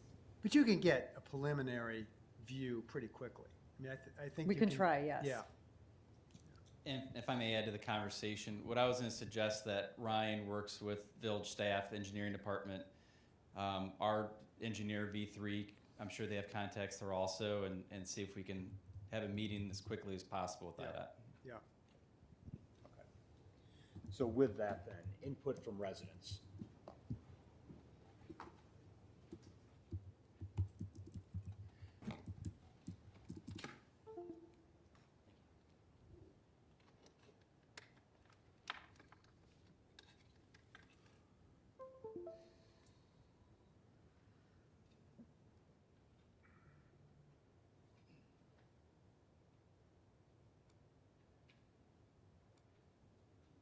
My name is Eric Missel. I reside at 3 Chevelle Drive in Oak Brook. And what I wanted to do is go back in time to October. And while I appreciate Mr. Erickson's fine marketing material that he's given out to the village, the one thing I'd like to say is did he follow through with what he was asked by the trustees last October? And I think the answer is no. You know, we were asked to reach out to the community, find out what we want, and come back. I think the outcome is a little bit iffy. Reduced density by a lot. President Cawley, that was your statement back about 45 minutes into the October 6th meeting. Guys, we just saw the reduction of the units down by 8%. And as you indicated, President Cawley, that's not enough.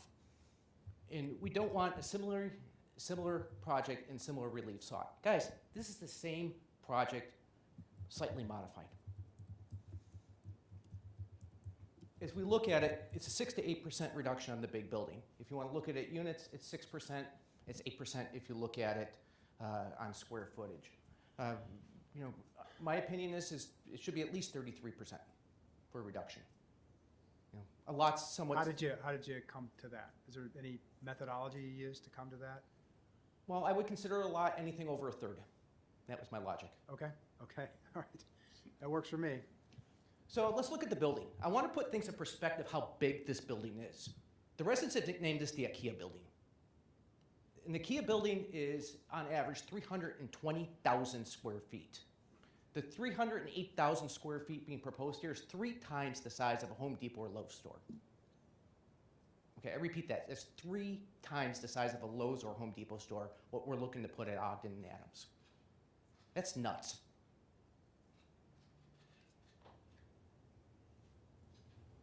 No, we don't want a building that big. If you look at the other Clarendale projects, you're right around about 208,000, 204,000. If you look at Algonquin and Addison, Mokina, what's in the more rural areas, about 171,000 square feet. The maximum building for IB is 164,000 square feet. So in essence, what we're looking at as proposed tonight is a building that's double the size that can be put in the institutional-based zoning. Again, just trying to keep things in perspective. If you read Ryan's proposal, they say traffic's not an issue. President Cawley, I couldn't agree with you more. I think residents will go down Adams, circle down Spring Road, and come up Madison. Trustee Harlow, you indicated that we need to know what's going to happen in Spring Road in October, and so we have all the facts. Well, the fact of the matter is we're going to have about an accident every other month if you want to use what's happened at Ogden and Monroe. If you look at the number of accidents at Monroe and Ogden, and I got this from the Police Department of the Freedom of Information Act, we've had 11 accidents in the last 24 months, of which we had 1 rollover and 4 bodily harms with 6 property damages. Guys, extrapolate that out now with senior citizens with slower reaction times going at Adams and Ogden. It's going to be more.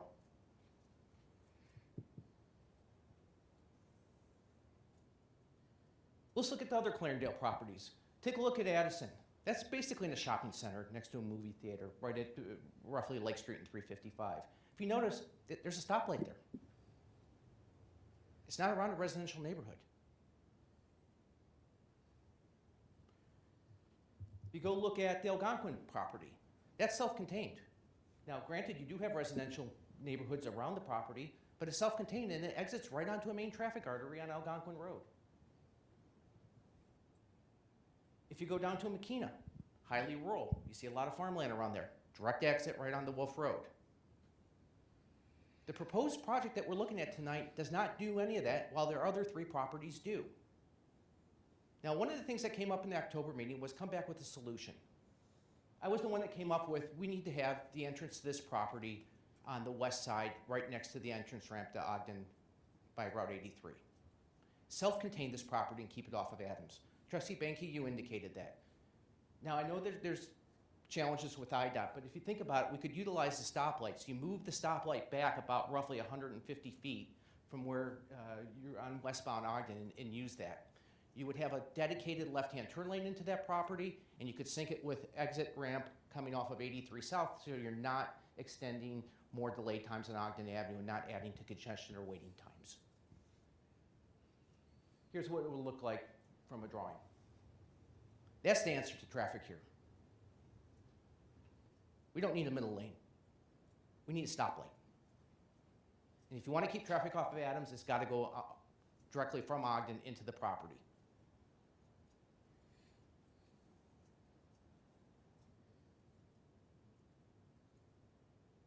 public benefit, I really have significant doubts. Now, while I appreciate growing up next to this property, this would be a wonderful park.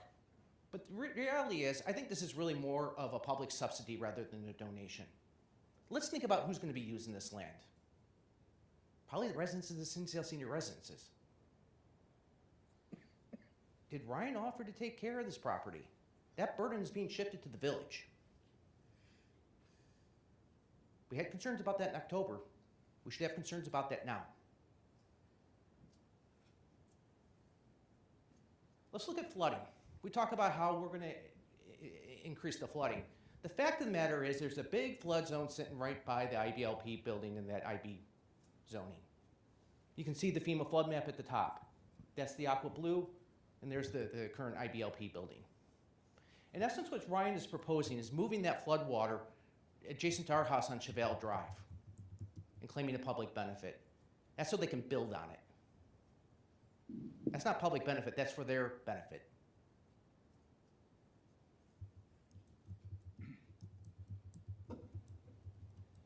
Let's talk about the discounts that they want to offer the residents. Senior housing industry is in a little bit of a conundrum right now. They've had very high vacancy rates with COVID. Guys, this is right from the Senior Housing News. Go online, I encourage you to read the article. They're at the all-time high vacancy rates. Well, how do landlords fill buildings? They offer discounts. Call the Sheraton Oakbrook. They'll waive your move-in fee. Didn't even have to ask. They offer it right up front. We're not getting anything special here. Let's talk about this great internship with the District 86. Guys, it's cheap labor, is what they're doing. They can't staff people. They're a lot like a lot of other businesses right now. They don't have sources of labor. So what do? We call it an internship. We hire a bunch of high school kids at a cheap rate and call that a public benefit. It's not. I really encourage you guys to reject this project when you come vote in October. They didn't follow through what they promised. It might be the best use of land. They didn't listen. And quite honestly, we're getting tired of it. We're on round 3. We don't want round 4. Thank you. Thanks.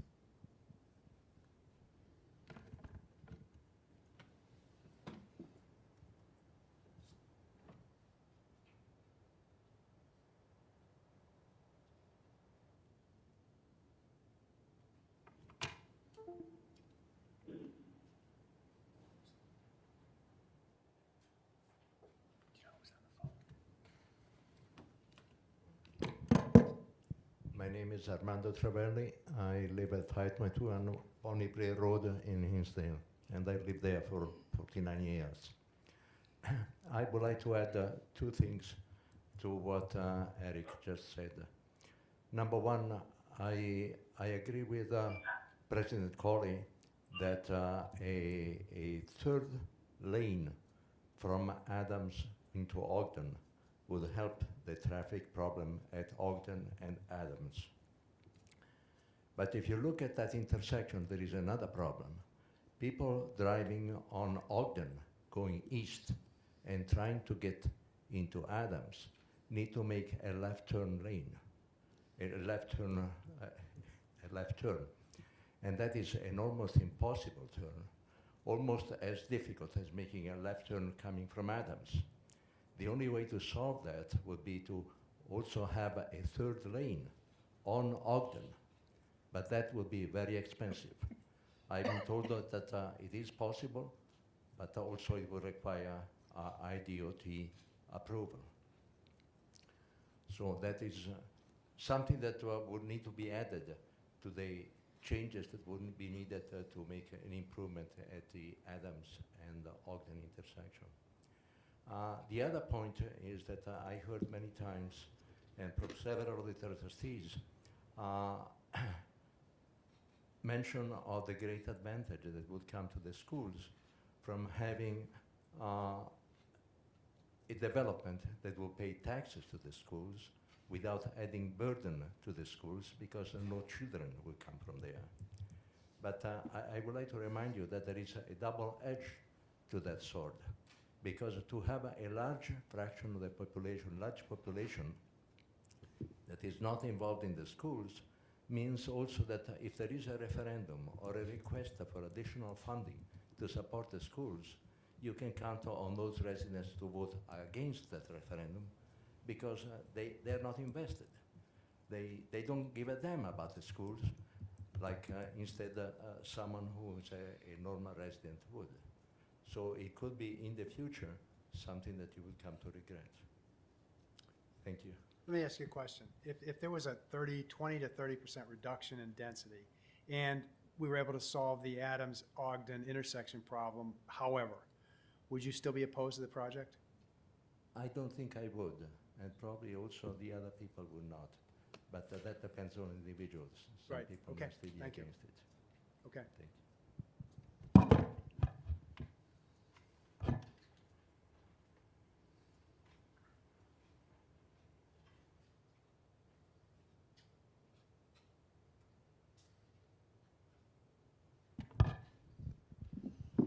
Hello, everybody here. My name's Robert Ludwig. I live at 541 Bonnie Bray Road. Lived there about 10 years. I want to take a different approach here to this. I really respect everybody that is, your service to the community and all of the work you've done to consider all of this property. Respect, you've made attempts to talk to us as a community, respect, that actually occurred here. Eric and the people that have been working, in opposition to this, really respect all of that. What I think is something that you said, Mr. Cawley, is this property is the gateway to Hinsdale. This property is a treasure to the whole western suburbs, okay? And what I haven't heard in all of this discussion over the last year here is thinking about the possibility of what this could be. I don't have the solution to that, but I do know there's alternatives. We have talked to the Forest Preserve. Okay, now that may not economically work, okay, but all you need to do, this committee here, all you need to do is think about Lakeshore Drive in Chicago. Somebody made a decision that they were not going to build on the lakeside of Lakeshore Drive. What has that become? That has become a permanent gift to all of Chicago. What I would like, this board to consider is what are the other possibilities here, okay? What is the legacy that could come from looking at this problem differently? And if I had the exact solution to, I'm in business, I understand business, I understand exactly what you're saying, Mr. McCauley, to, talk about how you could move the levers, but that doesn't leave a legacy to the village of Hinsdale and what your grandchildren are going to look for, 20 years, 30 years, when they'll be putting us in that home, okay? There might be a nice place for me in that home, okay? But that's not the legacy that could happen with that property here. And I just wish that in addition to, the mechanics here, we can figure out the mechanics. We can probably even, somebody will win, somebody will lose. That could happen. But I just want you to all think about what your legacy could be to this village to spark a different way at looking at this problem. So just want to get that out on the table for everybody. Thank Appreciate you. it. Thank you.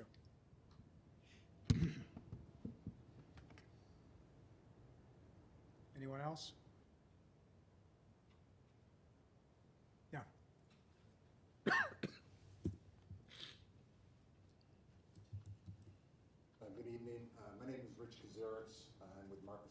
Chap. I was retained by Institute of Basic Life Principles to market their property. I'm also a former Hinsdale resident, graduated from Hinsdale Central, spent 2 years on the Hinsdale Central Booster Board, which ended up being 5, which was a bit of a surprise to me that they didn't tell you if you got elected vice president that automatically obligated you to 2 years as president. But nonetheless, certainly understand the residents' thoughts. I've lived here, I've lived and breathed Hinsdale, and I respect the fact that they have the right to opine on this type of development. So I'm with Marcus and Millichap. We're a national commercial real estate firm.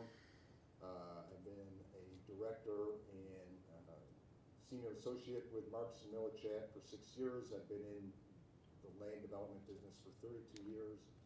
I've been before this board before. I was privileged to represent the Bellamity family, which I'm so glad to see the 4th house finally being built on that. I think that was the first plat of subdivision done in Hinsdale in that, how many years? Rob, I don't know. I was also involved in helping relocate the Hinsdale Humane Society to the Robert Crown Center. So, you know, I've had experience with staff. It's been great to work with. And so in any event, Marcus & Millichap is one of the largest national real estate companies in the country. We do more transactions than any other firm, to the tune of about 9,000 transactions. We put out over 1,000 market research reports on the various different product types, the economy, many of the things that people look at in terms of investment real estate, and what our wonderful administration is talking about doing 1031 trades, stepped up basis and capital gains, which I'm sure you're all aware of. But in any event, when I was first involved with the property, what we look at is, you know, the location, the geotechnical aspects of the property, ingress and egress, which is a real important topic today. But even more so than what the as-of-right zoning is, you know, our approach and IBLP's approach was what's in the best interest of the community, what makes the most sense here. And there was no talk about values at that point. It was really what makes the most sense here, what's best use for this property, the highest and best use. We had conversations with staff, we had conversations with a number of the public officials, and pretty much reiterates what you all said tonight, that, you know, the senior living seems to be the right use for this property. So that's a step in the right direction. And then, you know, as we talk about density and bulk and all of that, certainly that's where the gray area comes in, and that's where we have to try and solve for this. But in any event, when we first put this on the market, we consider this property, in our language, is a high barrier to entry market or property. And what I mean by that is there's not many other places where you're going to find 20 acres in the near western suburbs, let alone Hinsdale. I mean, we were probably driving in wagon trains the last time 20 acres was available in Hinsdale, let alone the balance of the property. So as we looked at it, you know, we had the 83 impact, the Ogden Avenue impact, ingress and egress impact. There's hydrology issues that need to be solved.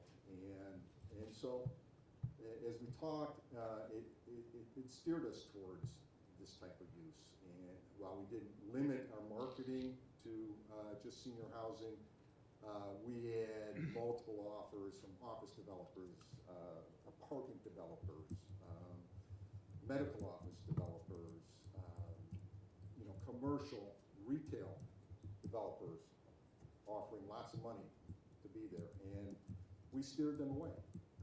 My direction to IBLP was the village is not indicating any support for those types of uses, and we're wasting our time. And that was my advice to IBLP.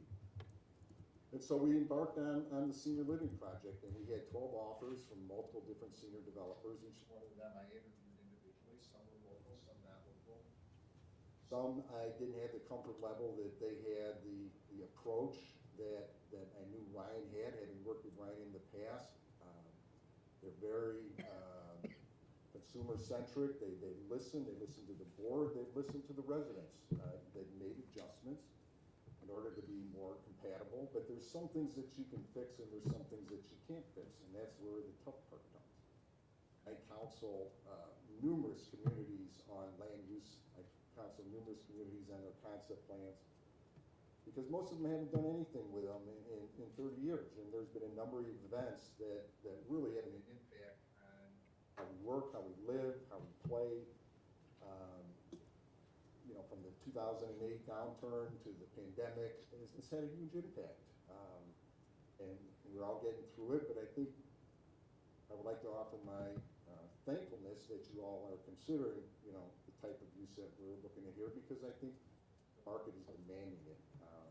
The other thing that we can't control is the fact that we're all getting older. You know, every minute we stand here, we're getting older, and I think there's an established need for this type of development. So having said all of that, we are very careful in picking Ryan companies, and I think they've shown, in my opinion, that they're willing to listen. We have others, but you know, that's one of the reasons why we picked them. And it had nothing to do with price. In any development, if you look at their pro forma, the land is the cheapest part of the deal. So this is not about lining IDLP's pockets with as much money as possible. There was no asking price on this property. This property was put under contract based on what the market was willing to pay. So I want to make that clear. There was no exaggerated price that Ryan had to get to, and in fact, we've already adjusted price a couple of times. So that's not the issue here at all. The issue is, can we all get to a point where we can get a development here with the things that we can control in order to do the best job that we can in a development that gives you the control? Because if this doesn't go through, you know, Marcus and Millichap will use every resource we can to find somebody else that will buy it, and maybe that isn't as of right use. I can't guarantee that we'll find that, but I can tell you that with a company like ours, who do 9,000 transactions a year, we'll find somebody. It might not be tomorrow, but we'll find somebody. And they don't have to buy it in order to locate there. They can be a lessor under the code. So that's a big difference. That offers a whole different spectrum of possibilities. So my job is to monetize this asset for IDLP, and I will use every effort to do so. But by the same token, IDLP would like to be a good neighbor, and they would like to bring a development here that can be something that we all can be proud of. And so, in any event, I think that's about all I had to say. So, Rich, in your opinion, do you think IBLP as a seller, you know, will hear some of the constraints that we're putting on this evening and negotiate in good faith with Ryan? Well, you know, everything's negotiable. Everything that we're talking about here is negotiable. That's the beauty of a planned development. It gives the village the opportunity to negotiate these things. And so I think there's a gift as an independent third party. I mean. And I kind of take what you said as kind of a threat, No, that I'm if not we don't doing approve anything. this, I'm that not you're doing anything. going to bring something here we won't like. They're No, going to I'm have to not come to this saying that. board too. I'm That's what I think I heard you say. I want to make that clear. That's Yeah, not what I'm saying. they will go out and find somebody who can develop the property in a way you may not like as That's well. what I'm saying. What Okay. I'm saying is they'll bring somebody that can develop the property, that can get approved through the village. Now, whether that's as of right or not is Right. immaterial. But from my perspective, it's too dense. And that's not splitting hairs. It's too dense. No, By I at least understand. 20 to 30%, too dense. Right. And you can't turn on Adams Street. Right. That's not splitting hairs. Well, that's not my Right, point. and to the extent that this is not a money-gathering endeavor for IBLP, the gentleman over there has suggested you donate the property to the village. We're amenable to that, and if IBLP is not interested in money, take up that gentleman's suggestion and donate the property to the village. We'll put a big park there. Obviously, they're interested in monetizing their land in one I'll way, bet. shape, or fashion. I'll bet. right? They have the right to do that. They do. And we have the right to say, no, it's too dense. I totally agree with you. Right. I totally agree with you. Okay? All I'm saying is I was hired to sell the property. We understand that. And we That's heard all. what you said. Yeah, that's And we all will I'm saying. remember. You said you can build something there as of right, and I, We may not find somebody. You may be right. I'm not saying you're not right. I'm just saying they hired. I'm pretty sure I'm right.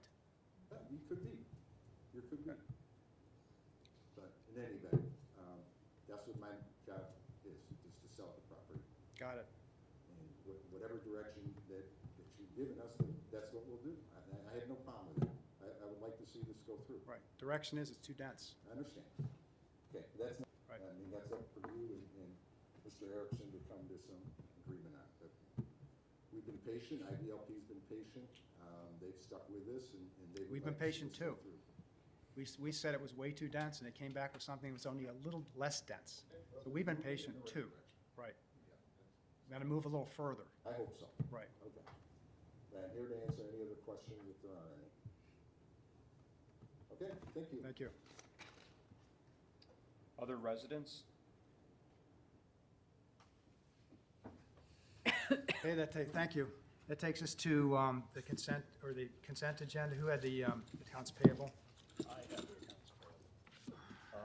I reviewed them this evening. I had one question specifically, and this is, I know, very unconventional, but I literally just reviewed it late this evening. Rob, there was a reimbursement in the tune of $50,000 for, it looked like, to a resident. Is that just a reimbursement of a bond, I'm assuming? It was a coding problem. It was incorrectly coded as permit revenue last month. It was actually a contractor's bond. So it was adjusted in this month's report. Okay, the number just kind of caught me off guard, so thank you.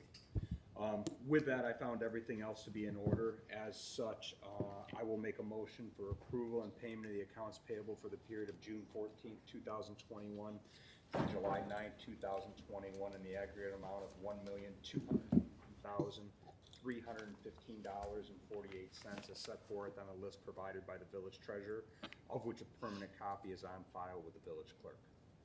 Second. Roll call vote. Trustee Postuma? Aye. Trustee Harlow? Aye. Trustee Stifler? Aye. Trustee Fisher? Aye. Trustee Burns? Aye. Trustee Banky? Aye. That brings us to consent agenda items 9B through D. Can I have a motion? Move to approve consent agenda items 9B through 9D. Second. Roll call vote. Trustee Postuma? Aye.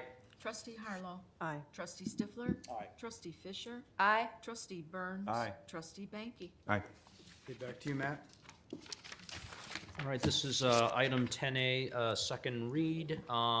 As mentioned at our last meeting, this is a corporate financial housekeeping matter where state law requires us to amend the 2020 appropriations ordinance passed last year to transfer funds from line items where there was excess to line items where the appropriated amount was exceeded by actual expenses.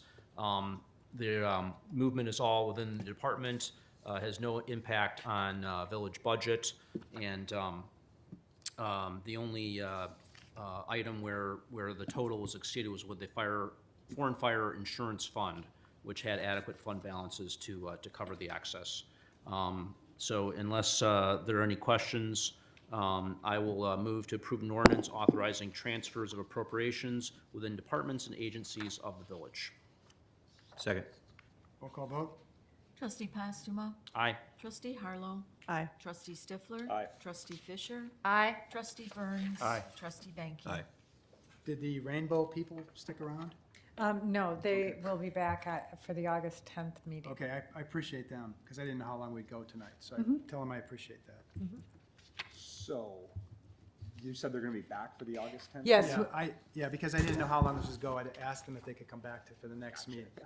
Does that give them enough time? Yes, their dates are after that, and I did share with them a concern that had been raised about cannibalizing other businesses, so Right. they were Yeah, that's the going. main question. Yeah, so they were going to look at the hours. Their initial indication to me was it was outside the businesses that we have now selling ice cream. Okay, Okay? yeah. Any tollway updates? I take it, other than, not that, we've already talked about the flooding, nothing else? We've talked enough about the tollway. Yeah. Any staff reports? Nope. Any other citizens petition, anybody wishing to say anything? Nope. Trustee comments on anything? I've got one comment. Sure. Is, President Collins, you talked about the flooding that happened 2 or 3 Saturdays ago. Right. I previously lived in that neighborhood, so my phone lit up like a Christmas tree when that all started. I gotta say, the feedback that came to me the next 48 to 72 hours in my opinion, was the professionalism exhibited by staff was unbelievable. Yeah. I'm not gonna name any names, because I know that there were a ton of people out there and that I'll forget, but I had residents come to me and literally say that staff was standing in knee-deep water on a Yeah. Saturday afternoon explaining what was going on and what they were gonna do. And then the following days, knocking door to door to make sure that all their questions were answered. Yeah. I mean, Yeah. you don't see that. You don't see really that. And anywhere. typically when people have events like that, they're looking for somebody to blame in the sense that, Oh, in yeah. this, to the extent that they view the village as a partner in helping them remedy the problem is a good thing. So congratulations or thanks to you and the staff. You did a great job on that. It was Thank a you. very, very unfortunate event, but we made the most of it from a village perspective. No reason for a closed session. Can I have a motion to adjourn? Motion to adjourn. Second. Roll call vote?